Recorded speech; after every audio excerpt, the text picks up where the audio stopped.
नमस्कार मंडळी, लग्नानंतर होईलच प्रेम या मालिकेच्या आजच्या पुढील भागात आपल्याला असं पाहायला मिळालं, आता काव्या अस्वस्थ असते तर दुसऱ्या दिवशी आता नंदिनी श्रीरामांचा पाळणा म्हणत असते आणि खूपच तिला भरून येत असतं, कारण आता तिला बाळ होणार नाही, प्रॉब्लेम येणार आहेत हे कळल्यापासून ती अस्वस्थच असते आणि त्याच भावनेने ती श्रीरामांचा पाळणा म्हणत असते. दुसऱ्या बाजूला काव्या हे सगळं काही रूममध्ये बसून ऐकत असते, पण तिला पण नुसती बेचैनी झालेली असते. तिलाही काही सुधरत नसतं की काय करावं. तेवढ्यातच आता काव्या बाहेर निघून येते आणि नंदिनीसुद्धा पाळणा म्हणतच असते. मग गुरुजी आता तिथे आलेले असतात.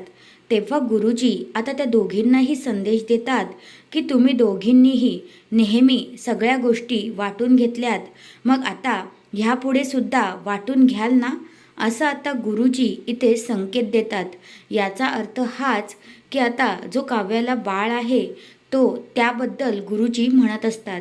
पण आता हे पुढच्या भागांमध्ये आपल्याला कळणार आहे. आपल्याला तर माहितीच आहे की गुरुजी कधीच कुठलीही गोष्ट थेट सांगत नाहीत.